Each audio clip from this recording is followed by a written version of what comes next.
ہوں, پیسہ ٹرانسفر ہو رہا ہو, تو انویسٹیگیشن ہونی چاہیے. اور یہ کوئی انٹرنیٹ سے ڈاؤن لوڈ کیے ہوئے ڈاکومنٹ نہیں تھے اور ایڈمیٹڈ فیکٹس ہیں. میں تو یہ امید کر رہا تھا کہ جے آئی ٹی بنے گی, سارا ایک انویسٹیگیشن ہوگی, اور اگر یہ بتانے میں کامیاب ہو جاتے ہیں کہ میں نے جائز طریقے سے, حلال طریقے سے یہ سارے اثاثے باہر بنائے ہیں, آپ معافی مانگیں تو میں معذرت کر لوں گا. لیکن میرا یہ ماننا ہے, معافی مانگیں گے اور قوم سے بھی معافی مانگیں گے. دیکھیں خواجہ صاحب سے بھی مانگ لوں گا, قوم سے بھی مانگ لوں گا, لیکن میرا یہ ماننا ہے اگر ان کے پاس منی ٹریل ہوتی, اگر یہ بتا سکتے تو یہ اسلام آباد ہائی کورٹ میں بھی بتاتے, سپریم کورٹ میں بھی دیتے. انہوں نے وہ سورس آف انکم یا منی ٹریل نہیں دی, یہ پیسہ آیا کہاں سے ہے. اوکے, میں رانا صاحب کو ذرا ڈسکشن میں انکلوڈ کر لوں. السلام علیکم رانا ثناء اللہ صاحب, کیا کہیں گے آپ؟ دیکھیں, ہم نے نیب کے ہر اس رویے کو جو غلط تھا اس کو غلط کہا ہے, ٹھیک, اور اگر اچھا ہوگا تو اس کو جو ہے وہ اچھا بھی کہیں گے. لیکن رانا صاحب اس کا مطلب آپ جو اس کا مطلب یہ بھی نہیں ہے کہ نون لیگ کو کوئی نیب سے ریلیف مل گیا. نیب کے مسلسل ریڈار میں ہے نون لیگ ابھی تک, اور نون لیگ کے لیے مستقل ریلیف نیب سے ہنوز دور است ہے. نہیں, دیکھیں وہ اس میں جو بہت ساری چیزیں ہیں, اس میں حکومتی رویہ بھی ہے, اس میں کچھ اور فیکٹرز بھی ہیں, اور اس میں جو نیب ایکٹ ہے وہ بھی بنیادی طور پہ ایک ایسی چیز ہے کہ جس میں تبدیلی ہونی چاہیے تھی. اب اس بحث میں نہیں جاتے کہ کیوں نہیں ہوئی اور کیوں نہیں ہوئی, لیکن اس میں بہرحال جو ہے وہ تبدیلی ہونی چاہیے. اب آ جائیں آپ, جو ڈار صاحب نے بات کی ہے اس کے اوپر مجھے ایک تو یہ اعتراض ہے کہ یہ جو کہتے ہیں کہ جی ہر اس آدمی کے خلاف جس نے میرے ملک کو لوٹا ہے, وہ بھائی سب سے زیادہ اس ملک کو لوٹنے والے تو آپ کی صفوں میں بیٹھے ہیں. ان لوٹنے والوں کو آپ نے منسٹر بنایا ہوا ہے, ان لوٹنے والوں کی وجہ سے آپ حکومت میں ہیں, ورنہ ان لوٹنے والوں کے جعلی مینڈیٹ اگر آپ کے ساتھ نہ ہو تو آپ کے تو ٹوٹل 35 سیٹیں تھیں اور آپ حکومت جو ہے وہ بنا نہیں سکتے تھے. تو اس لیے یہ ضرور ہے کہ عمران خان صاحب خود کرپشن نہیں کرتے, انہوں نے کرپشن جو ہے وہ انہوں نے فرنچائز جو ہے نا وہ کر دی ہوئی ہے, وہ لیز پہ دی ہوئی ہے. ان کے دائیں بائیں لوگ جو ہیں وہ کرپشن کرتے ہیں, وہ کاروبار کرتے ہیں, اور اس کے بعد جو ہے وہ ان کی اے ٹی ایمز بن کے جو ہے وہ ان کا پیسہ, کرپشن کا پیسہ, حرام کا پیسہ جو ہے وہ پی ٹی آئی کے لیے بھی ہوتا ہے. پی ٹی آئی الیکشن لڑے, پی ٹی آئی جو ہے وہ حکومت بنانے کے لیے جو ہے وہ بارگینز کرے, اور عمران خان صاحب کے لیے بھی جو ہے وہ ہوتا ہے. تو یہ بات نہ کریں کہ جی ہر اس آدمی کے خلاف, ہاں یہ کہیں کہ ہم نے اپنے ہر سیاسی مخالف کے خلاف جس کو ہم میدان میں شکست نہیں دے سکتے, جس سے ہم بار بار ہارتے ہیں, جو عوام جو ہے وہ بار بار ہمیں جو ہے وہ عبرتناک شکست سے دو چار کرتے ہیں, ان کو ہم نے میدان سے ہٹانے کے لیے جو ہے وہ ہم نے نیب کو استعمال کرنا ہے, ہم نے ایف آئی اے کو استعمال کرنا ہے, ہم نے دوسری ایجنسیز کو استعمال کرنا ہے. تو یہ بات جو ہے یہ بالکل درست ہے, وہ آپ بڑی مہارت سے کر رہے ہیں, اور فی الحال اس وقت تک آپ کافی کامیابی سے کر رہے ہیں. ذرا اس پہ رانا صاحب عثمان ڈار کا جواب ذرا اس پہ مجھے کم از کم یہ ضرور خوشی ہے کہ میں نے ہر محاذ پر خواجہ آصف کا مقابلہ کیا, چاہے وہ الیکشن کا میدان تھا, چاہے وہ اور ہر محاذ پہ آپ ہارے ہیں. اب سن تو لیں حوصلے کے ساتھ جو میں بات کرنے لگا ہوں. دیکھیں 400 ووٹوں سے آ رہا ہوں, 1,16,000 ووٹوں کا مینڈیٹ ہے میرے پاس سیالکوٹ کی عوام کا, انہوں نے 1400 ووٹ مجھ سے زیادہ لیے ہیں, اور مجھے خوشی ہے, اور میں انشاءاللہ تعالی سیالکوٹ کے عوام کی توقع پہ پورا اتروں گا. مجھے یہ خوشی ہے کہ میں ہار کے بھی سیالکوٹ کی عوام کے بیچ میں, اور خواجہ صاحب جیت کے بھی وہاں سے بگوڑے ہیں, ایمانے بن کے بھی غائب ہیں. یہ بہت بڑا فرق ہے رانا صاحب. اور دوسری بات دیکھیں, یہ جو بار بار بات کر, سن تو لینا, اب حوصلے سے سن لیں. اگر آپ نے سیاست کی بات کی ہے, الیکشن کی بات کی ہے, اب بات آپ بھی کہہ رہے ہیں یہ ہار گئے, یہ ہو گیا. میں نے تو ہار تسلیم نہیں کی. میں یہ سمجھتا ہوں کہ سیالکوٹ کے لوگوں نے مجھے جیت کا ووٹ دیا, میں ان کی خدمت کر رہا ہوں, ہار کے خدمت کر رہا ہوں. رانا صاحب باغا نہیں ہوں, عوام میں ہوں. خواجہ صاحب کہاں ہیں؟ خواجہ صاحب تو نظر ہی نہیں نہیں، آپ کو آتے، کوئی حق نہیں لیڈرشپ پہنچتا پکڑی خدمت جاتی ہے، کرنے وہ کا۔ نیو یارک 7th ایونیو کی اسٹریٹ پہ وہی مستی کر رہے ہوتے ہیں، پورے سوشل میڈیا پہ ان کی تصویریں ہیں۔ بات آپ نے کیا کھڑے ہونا یہاں، اب سن لیں، آپ نے سن لیں، آپ کو میں نے کہا نا، آپ سن لیں، سیالکوٹ کے لوگوں نے، وہ ٹائم تھا جب خواجہ صاحب کبھی 70 80 ہزار ووٹ سے غریدہ جیتے تھے، چند سو ووٹوں سے جیتے ہیں وہ، چند سو ووٹوں سے، وہ ایک الگ بحث ہے کہ کیا ہوا کیا نہیں، میں اس میں نہیں جانا چاہتا، لیکن نیب پہ میں ضرور بات کرنا چاہتا ہوں۔ دیکھیں یہ اچھی بات ہے کہ نون لیگ بھی اب اس طرف آ رہی ہے کہ نیب میں جو تبدیلیاں آ رہی ہیں ہونی چاہیے، میں خود سمجھتا ہوں کلچر میں نیب کی خبر پختونخوا گئے ہوئے تھے، وہاں پہ انہوں نے بڑی وضاحتیں دینے کی کوشش کی، یہ بڑی اچھی انہوں نے جو آپ پریس ریلیز کی بات کر رہی ہیں، ایسا ہی ہونا چاہیے، کسی کی پگڑی نہیں اچھلنی چاہیے۔ میں آپ کو کہہ رہا ہوں کہ اگر خواجہ آصف صاحب کے بارے میں جو میرا موقف ہے یا جو میرے ثبوت ہیں، جو میرا ماننا ہے، یہ کافی ٹھوس ثبوت ہیں، اگر ان کے اوپر ایک ٹھیک ٹھاک انویسٹیگیشن کی جائے تو وہ ضرور اپنے منطقی انجام تک پہنچیں گے۔ اگر وہ منی ٹریل دے دیتے ہیں، ان کے پاس جو اساسے ہیں وہ بتا دیتے ہیں کہاں سے آئے ہیں، تو میں معذرت کرنے کو تیار ہوں، لیکن یہ میرا حق ہے بطور پاکستانی شہری کہ میں جدوجہد کروں۔ ایک مجھے 10 سیکنڈ دیں، آصف علی زرداری صاحب پہ میں بات کرنا چاہتا ہوں۔ دیکھیں یا تو ہم یہ 62 63 ختم کر دیں، اگر ہم نے 62(1)(f) پہ جو لوگ مس ڈیکلریشن کر رہے ہیں، ان کا نیو یارک میں اپارٹمنٹ ہے، ڈیکلیئرڈ نہیں ہے، کروڑوں کی وہ جائیداد ہے، یہ آخری ٹیکس انہوں نے یہ مارچ میں دیا ہے ابھی، اگر وہ پراپرٹی ان کے نام پہ نہیں ہے، ٹیکس کیوں دے رہے ہیں؟ پارکنگ لاٹ کروڑوں روپے کی ان کے نام پہ نکلی ہے، نہیں لیکن 62(1)(f) پہ جہانگیر ترین بھی نااہل ہیں، اور وہ آپ کے کابینہ اجلاس میں بیٹھے ہوتے ہیں، وہ آپ کے پارٹی اجلاسوں کی صدارت کر رہے ہوتے ہیں، وہ پورا پنجاب چلا رہے ہیں، خاص طور پہ پورا صدر پنجاب چلا رہے ہیں۔ وہ الگ ڈیبیٹ ہے، وہ کیا کر رہے ہیں، لیکن وہ نہل تو ہوئے نا۔ نہیں وہ الگ ڈیبیٹ نہیں ہے نا، وہ یہی ڈیبیٹ ہے۔ دیکھیں 62(1)(f) پہ وہ نہل ہوئے، تو میں یہی ایکسپیکٹ کر رہا ہوں، جو میں نے آپ کو کہا ہے کہ انشاءاللہ تعالی میرا ماننا ہے کہ یہ کیس جو ہے میرا آصف علی زرداری صاحب کے خلاف یہ بالکل اوپن اینڈ شٹ اور میرٹ پہ ہے۔ آصف زرداری کا بھی اور خواجہ آصف والا بھی۔ مجھے پہلے بھی جسٹس عطر منیلا صاحب نے انصاف دیا ہے، میں انہیں سلوٹ کرتا ہوں، اور انشاءاللہ تعالی یہ کیس بھی وہی سن رہے ہیں، اور مجھے پوری امید ہے جس طرح خواجہ آصف صاحب کا کیس میرٹ پہ سنا گیا تھا، یہ بھی سنا جائے گا، اور یہ اسلام آباد ہائی کورٹ سے تا حیات نہل ہوں گے 62(1)(f)۔ آصف زرداری کی آپ بات کر رہے ہیں، رانا ثناء اللہ صاحب، آپ سمجھتے ہیں کہ خواجہ آصف صاحب خود کو کلیئر کروا لیں گے جو نیب کی تحقیقات ہے، جو بھی کچھ اس میں معاملات ہیں، کیونکہ عثمان ڈار تو پریقین ہیں اور کافی زیادہ پریقین ہیں کہ یہ خواجہ آصف کے خلاف نیب میں کیس جیت جائیں گے؟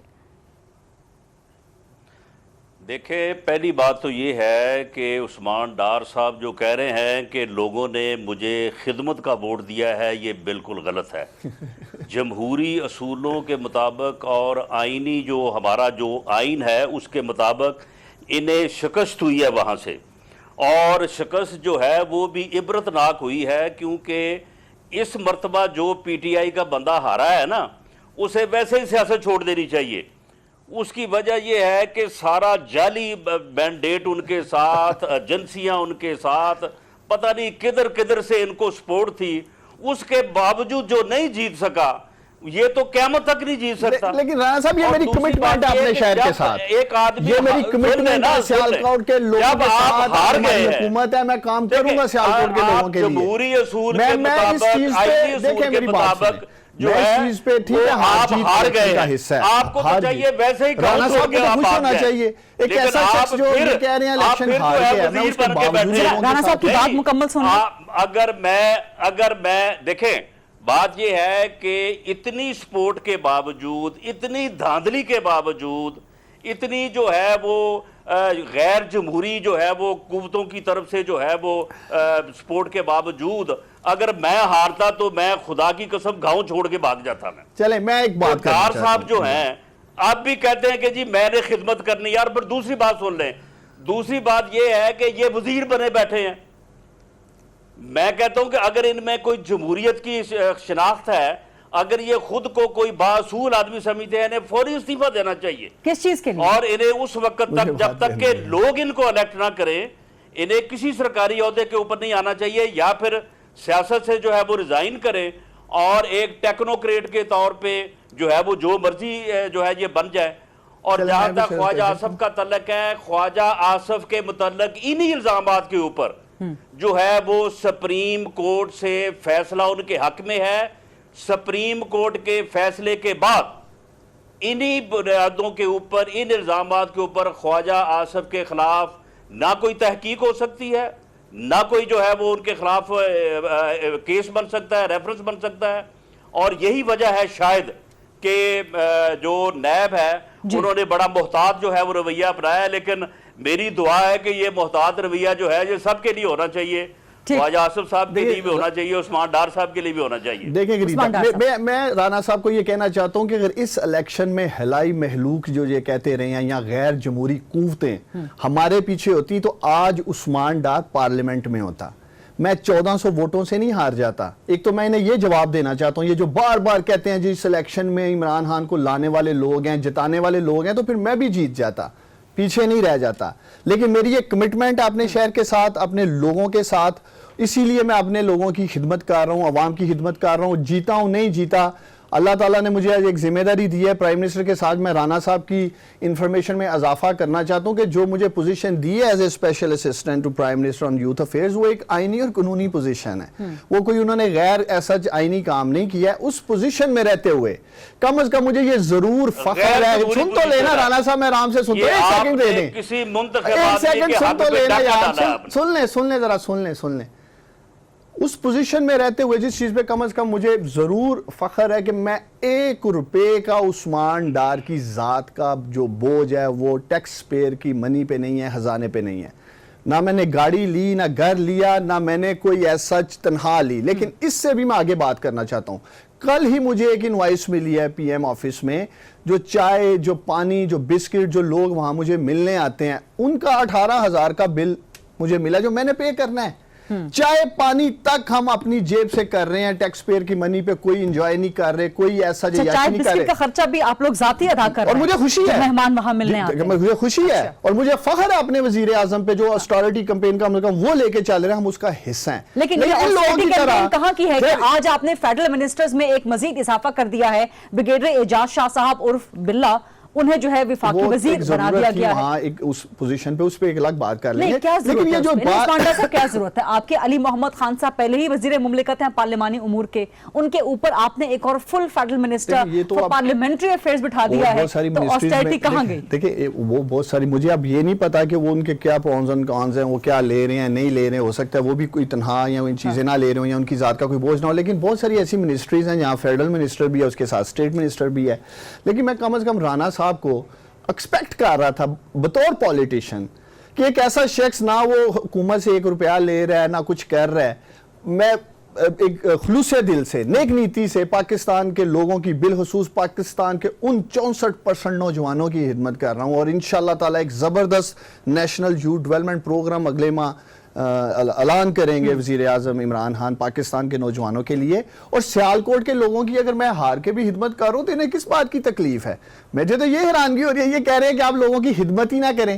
اگر خواجہ آصف نہیں خدمت کر رہے تو عثمان ڈار کو بھی ضرورت نہیں ہے سیالکوٹ کے مسئلے مسائل حل کرنے کی، تعلیم اور صحت پہ کام کرنے کی۔ رانا صاحب آپ کو کم از کم اپریشیٹ کرنا چاہیے تھا، بجائے کہ آپ یہ کہتے ہیں جی کہ آپ سیاست چھوڑ دیں گھر چلے جائیں۔ آخری پیغام دینا چاہتا ہوں، رانا صاحب آپ خواجہ آصف صاحب کو بتا دینا کہ ہر الیکشن میں عثمان ڈار ان کا مقابلہ کرے گا، چاہے جتنی دفعہ مرضی ہار جاؤں میں۔ اچھا کلوزنگ کمنٹ رانا ثناء اللہ صاحب آپ کا سر۔ اچھا بات سنیں عثمان ڈار صاحب، میں آپ کا میسج خواجہ صاحب کو پہنچا دوں گا، خواجہ صاحب کا ایک میسج آپ سن لیں، سنائیں۔ آپ جو اس وقت جو نوجوانوں کے متعلق جو فنڈز کے ساتھ جو کر رہے ہیں اور جس کو آپ آسٹیرٹی کا نام دے رہے ہیں، اس کا آپ کے خلاف اتنا بڑا ریفرنس بنے گا جس میں آپ کو کم از کم 14 سال قید و مشقت ہوگی۔ رانا صاحب مجھے خوشی ہوگی ایک منٹ رانا صاحب، کہ آپ کوئی الزام لگا رہے ہیں یا آپ کوئی خرد برد کا یا کوئی اس قسم کا الٹا سیدھا کوئی دائیں بائیں سے الزام لگا رہے ہیں؟ نہیں سن لے، ان کے خلاف انہوں نے جو آسٹیرٹی کی مہم چلائی ہے نا، جو انہوں نے بھینسیں فروخت کی ہیں، گاڑیاں فروخت کی ہیں، جو انہوں نے کٹے بیچے ہیں، اسی کے ریفرنس میں سارے اندر ہو جائیں گے۔ نہیں رانا صاحب، آپ نے کہا کہ خواجہ آصف کا بھی ایک پیغام پہنچا دوں کہ جو یوتھ افیئرز کے پیسوں میں جو کچھ کر رہے ہیں اس پہ اتنا بڑا ریفرنس بن سکتا ہے عثمان ڈار کے خلاف کہ 14 سال کے بنانا ہے انہوں نے۔ دیکھیں سن لے، ان کے خلاف اتنے ریفرنس بنیں گے کٹوں کے رانا صاحب آپ 14 سال چھوڑ کے 18 سال کا ریفرنس بنانا، لیکن میں نوجوانوں کی خدمت کروں گا. مجھے خوشی ہوگی پاکستان کے نوجوانوں کی خدمت کرتے ہوئے. جیل بھیج دی آپ لوگوں نے، پیچھے نہیں ہٹیں گے، خدمت کریں گے. جتنے مرضی ریفرنس بنانا، جتنے مرضی ریفرنس بنانا آپ لوگ، کم از کم ہمیں فخر ہے، ہماری نیت صاف ہے، ہم اللہ کو جواب دیں ہیں. آپ لوگوں کو نہیں، اللہ سب دیکھ رہا ہے کون نیتی سے کام کر رہا ہے. سب نے مرنا ہے رانا صاحب. ایک جے آئی ٹی قبر میں بھی بننی ہے، ہمیں اس جے آئی ٹی کی فکر ہے جو قبر میں بننی ہے. آپ لوگ تو یہاں جو دنیا میں جے آئی ٹی اس کو تھریٹ کر رہے ہیں، اس جے آئی ٹی کا سوچیں کہ قبر میں بننی ہے رانا صاحب. اور ہمیں اس کا خوف ہے جو جے آئی ٹی قبر میں بننی ہے. انشاءاللہ تعالیٰ 1 روپے کی کرپشن نہیں کریں گے، 1 روپے کی میں کہہ رہا ہوں. آپ بنائے ریفرنس جتنے مرضی بنانے ہیں مستقبل اس میں. کو آپ کیا جواب دیں گے؟ آپ کیا جواب دیں گے؟ بالکل بنیں گے.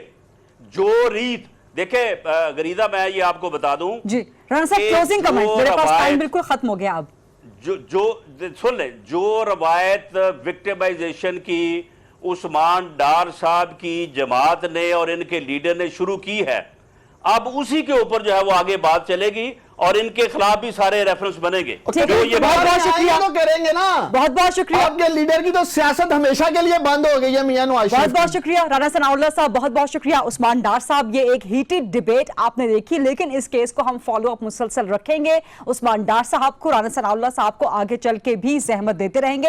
فی الحال پروگرام میں ایک چھوٹی سی بریک، اور بریک کے بعد جب ہم واپس آئیں گے تو بات کریں گے وزیر اعظم کا ہنگامی دورہ بلوچستان اور سندھ کیا کسی سیاسی دباؤ کا نتیجہ ہے. اس پہ بات کریں گے تفصیل کے ساتھ، بلوچستان کے سیاسی رہنماؤں کے ساتھ، اور سندھ کے حوالے سے بھی بات کریں گے آفٹر ویری شارٹ بریک.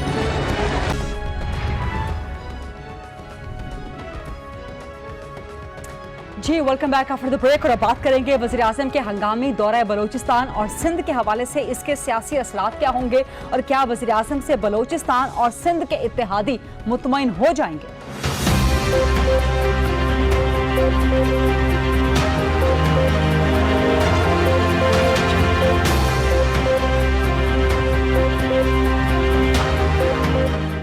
اسی حوالے سے بات کریں گے بلوچستان کی ترقی کے حوالے سے، خوشحال بلوچستان کے پیکج کے حوالے سے. وزیر اعظم کا ایک بہت بڑا وزٹ، اچانک وزٹ بلوچستان کا. میرے ساتھ ہیں حکومت کے اتحادی بلوچستان کی ایک بڑی اپوزیشن جماعت کے سربراہ، بی این پی مینگل کے سربراہ جناب سردار اختر مینگل صاحب. السلام علیکم سردار اختر مینگل صاحب، بہت شکریہ پروگرام کے لیے وقت نکالنے پہ.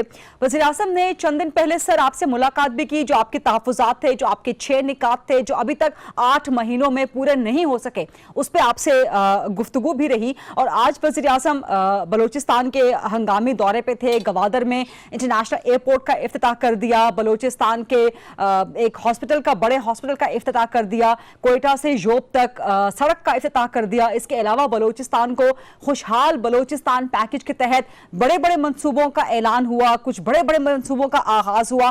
آپ مطمئن ہیں سر ان سب چیزوں سے؟ آج بھی بڑی خوش آئندہ بات ہے کہ بلوچستان میں جو ہے انقلابی تبدیلیاں لانے کے فیصلے کیے جا رہے ہیں. صرف بات یہ ہمیں سمجھنی چاہیے کہ یہ اعلانات محض اعلانات تک رہیں گے یا اس پر عملی کام بھی ہوں گے ان پہ. کیونکہ اگر ماضی کو دیکھا جائے تو ماضی میں بھی اعلانات کافی ہوئے ہیں. آپ نے دیکھا ہوگا اسی جو روٹ کا افتتاح بھی کیا گیا تھا، باقاعدہ اس کا اعلان بھی کیا گیا تھا. لیکن اور میں نے پہلے بھی گیا، جو لوگ گئے تھے وہاں پر اس کا افتتاح کرنے کے لیے ان کے اتحادی جماعتیں، میں نے اس وقت ان کو کہا تھا کہ جی آپ لوگوں کو ماموں بنایا جا رہا ہے. اور آج پھر میں یہ کہنے پہ حق باجانب ہوں گا کہ وہ تو ماموں بن گئے لیکن بانجے بیچارے ابھی تک رو رہے ہیں. اگر واقعتاً بلوچستان میں کوئی انقلاب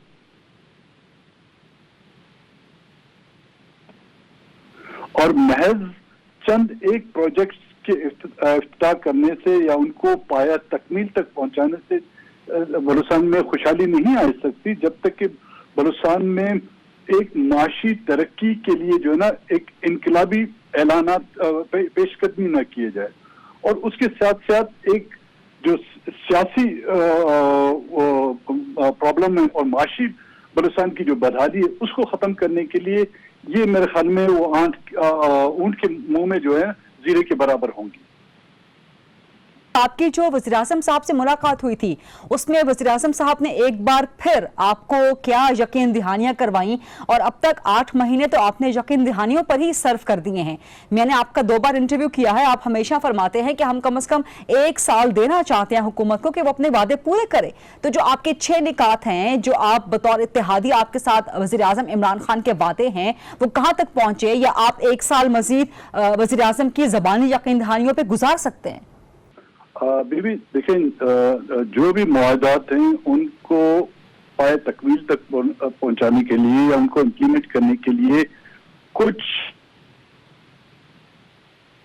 ہونی چاہیے، اور اس پلاننگ کے لیے آپ کی ایک ٹیم ہونی چاہیے جس کا تذکرہ، جس کی ڈیمانڈ ہم نے روز اول سے کی تھی کہ ایک کمیٹی بنائی جائے جو دونوں پارٹیوں کی طرف سے ہو، جس میں بلوچستان نیشنل پارٹی اور تحریک انصاف کے جو وزراء ہیں ان سے پر مشتمل ایک کمیٹی بنائی جائے جو ڈے ٹو ڈے نہیں تو کم سے کم ہفتے میں ایک بار یا مہینے میں ایک بار بیٹھیں کہ جو ڈیمانڈز ہم نے رکھی ہوئی ہیں ان میں ہرڈلز کیا ہیں، وہ کیوں پورے نہیں ہو رہی، اگر ہوئی ہیں تو کتنی % اس پر عمل درآمد ہوا ہے۔ لیکن آپ کو حیرانگی ہوگی کہ 7 مہینوں میں ابھی تک جو کمیٹی نہیں بنی، تو اگلے 4 مہینوں میں اس پر امپلیمنٹیشن کیسے ہو سکتی ہے اور کیوں ہو سکتی ہے؟ اسی مسئلے کو ہم نے حکومت کو اپنا اتحاد دیتے رہیں گے، آپ کب تک حکومت کا ساتھ دیتے رہیں گے؟ ہم نے تو کمٹمنٹ کی تھی 1 سال کی، اور لگتا ایسا ہے کہ حکومت جو اس میں اس کی جو دلچسپی یا اس کی سیریسنیس کا جو اندازہ ہم لگا رہے ہیں، شاید ان کو ہماری ضرورت نہیں پڑ رہی۔ تو سردار صاحب 1 لاسٹ کوسچن آپ سے کہ 4 مہینے آپ کے 1 سال کی کمٹمنٹ میں 4 مہینے باقی ہیں، دیٹ مینس کہ جون جولائی تک، تو جون جولائی یا اگست میں آپ حکومت سے اپنا اتحاد وڈرا کر سکتے ہیں؟ میڈم دیکھیں، ہمارا اتحاد جو ہوا تھا ان نکات پر، اگر وہ نکات امپلیمنٹ نہیں ہو سکتے تو پھر میرے پاس جوازی کیا رہتا ہے کہ میں اور ہمارے جو ساتھی ہیں وہ حکومت کا ساتھ دیں۔ بہت بہت شکریہ سردار اختر مینگل صاحب، بلوچستان کے حوالے سے، بلوچستان کے صورتحال کے حوالے سے، حکومت کا بطور اتحادی ساتھ دینے کے حوالے سے ہم سے خصوصی طور پہ بات کر رہے تھے۔ ایک چھوٹی سی بریک لیتے ہیں اور بریک کے بعد بات کریں گے سندھ کے حوالے سے، وزیر اعظم کا ہنگامی دورہ سندھ کیا وہاں کے اتحادیوں کو مطمئن رکھ پائے گا، جوڑ کے رکھ پائے گا؟ بات کریں گے after a short break. Break پہ جانے سے پہلے ہم نے بلوچستان کے حوالے سے بات کی تھی، اب بات کرتے ہیں وزیر اعظم کا جو second league of the visit ہے سندھ کے دورے کے حوالے سے۔ میرے ساتھ ہیں سینئر صحافی اور تجزیہ کار مظہر عباس صاحب۔ السلام علیکم مظہر عباس صاحب، بہت شکریہ پروگرام کے لیے وقت دینے پہ۔ وزیر اعظم کا ہنگامی دورہ بلوچستان اور دورہ سندھ، بلوچستان میں خوشحال بلوچستان پیکج کے تحت بڑے بڑے منصوبوں کا اعلان کیا ہے، آغاز کیا گیا ہے۔ اب سندھ میں آ کر بھی وہ ظاہر ہے سندھ کے عوام کے لیے کچھ منصوبوں کا اعلان کریں گے، خاص طور پہ کراچی کے عوام کو مطمئن کرنے کی کوشش کریں گے، اپنے اتحادیوں کو مطمئن کرنے کی کوشش کریں گے۔ کیا یہ وزیر اعظم کے ہنگامی دورے بلوچستان اور سندھ میں اتحادیوں کے ساتھ، عوام کے ساتھ کنیکشن، کیا یہ کسی سیاسی دباؤ کا نتیجہ ہے مظہر عباس صاحب؟ دیکھیے، ان کو سچ کوئی دباؤ کا تو سامنا نہیں ہے، لیکن یہ ظاہر ہے اپوزیشن کے اپنی اسٹریٹجیز ہوتی ہیں، گورنمنٹ کی اپنی کاؤنٹر اسٹریٹجیز ہوتی ہیں۔ عمران خان یہ ضرور سمجھ رہے ہیں کہ ان کی حکومت ظاہر ہے کوئی بہت اسٹرانگ فوٹنگ پہ نہیں ہے، وہ اپنے اتحادیوں کے بلبوتے پہ ہی کھڑی ہے ان کی حکومت، اور ان کو وہ چاہتے ہیں کہ اپنے اتحادیوں کو آگے ساتھ لے کے چلیں۔ ابھی بلوچستان کا جو انہوں نے دورہ کیا اس سے کوئی 2-3 دن پہلے ان کی سردار اختر مینگل سے ملاقات ہوئی تھی، کیونکہ اختر مینگل صاحب کو بھی بہت سے تحفظات تھے ان کے ساتھ، کیونکہ 3 اتحادی ان کے ایسے ہیں کہ جن کے ساتھ عمران خان نے تحریری معاہدے کیے ہوئے ہیں۔ MQM پاکستان کے ساتھ بھی تحریری معاہدہ ان کا ہے، اسی طریقے سے جو اختر مینگل صاحب کی جماعت ہے ان کے ساتھ بھی تحریری معاہدہ ہے، پھر مسلم لیگ کاف کے ساتھ بھی ان کی ایک انڈرسٹینڈنگ ہے، اور جنوبی پنجاب محاذ کے ساتھ بھی۔ تو 4 اتحادیوں کی بنیاد پر اس وقت پاکستان تحریک انصاف کی خاص طور پہ پنجاب میں اور مرکز میں جو حکومت ہے اور بلوچستان میں جو اتحادی حکومت ہے وہ ان 4 اتحادیوں کے بلبوتے پہ ہے۔ لیکن ان کے ساتھ انہوں نے جو وہ ایگریمنٹس کیے ہیں PMLQ کے ساتھ، ان کی بیچ میں ایک مس انڈرسٹینڈنگ ہوئی تھی، ان کے تحفظات تھے، PMLQ کے ایک صوبائی وزیر نے استعفیٰ دے دیا تھا، پھر ان کو بیٹھنا پڑا، اور PMLQ میں اور خاص طور پہ پنجاب کے اندر لگتا ہے یہ کہ PMLQ کو بہت زیادہ جو ہے اس وقت سپورٹ حاصل ہے اور P M L Q practically اس وقت ڈومینیٹ کر رہی ہے پنجاب حکومت کو. عثمان بزدار صاحب کو بھی وہی لے کے چل رہے ہیں اور ان کے راجہ بشارت صاحب جو ہیں ان کے بھی پی ایم ایل کیو کے سخا صاحب کے پاس کو ایک سیاسی اپوزیشن کے سیاسی دباؤ کا تو سامنا نہیں ہے لیکن اپنے اتحادیوں کے دباؤ کا ضرور سامنا ہے. 7-8 مہینے ہو گئے ہیں, وہ سمجھتے ہیں کہ ان کے ساتھ جو ایگریمنٹس ہوئے تھے اس پہ پوری طریقے سے امپلیمنٹ نہیں ہو رہا, تو اس لیے عمران خان صاحب اس سے پہلے کہ چیزیں اور زیادہ خراب ہوں اپنے اتحادیوں کے ساتھ, وہ یقیناً اپنے اتحادیوں کو مطمئن کرنے کی کوشش کر رہے ہیں اور ساتھ میں اپنا جو ان کا جو بیانیہ ہے اس کو بھی آگے بڑھانے کی کوشش کر رہے ہیں. انہیں اندازہ ہے اس چیز کا کہ پاکستان پیپلز پارٹی کی سندھ میں بڑی قوت ہے, وہ گھوٹکی بھی گئے ہیں, اس سے پہلے بھی انہوں نے آ کے سندھ میں, لیکن پاکستان تحریک انصاف کراچی سے باہر سندھ کے اندر ان کی بہت زیادہ جو ہے وہ پذیرائی نہیں حاصل ہے ان کو, اور انہوں نے سیاسی طور پہ ان کی جماعت نے اندرون سندھ بہت زیادہ کام نہیں کیا. وہ پھر اپنے اتحادیوں کو جو اندرون سندھ ان کے اتحادی ہیں جی ڈی اے کی شکل میں, انہی کے سہارے وہ لے کے آگے چل رہے ہیں. جی بہت بہت شکریہ آپ کا. سینئر صحافی تجزیہ کار مظہر عباس صاحب بتا رہے تھے کہ وزیر اعظم کے دورہ سندھ کے اثرات, اس کا مطلب, اس کا مقصد کیا ہو سکتا ہے. یہ تھا آج کا پروگرام, دیکھنے کا بہت شکریہ. I'll see you tomorrow. اللہ حافظ.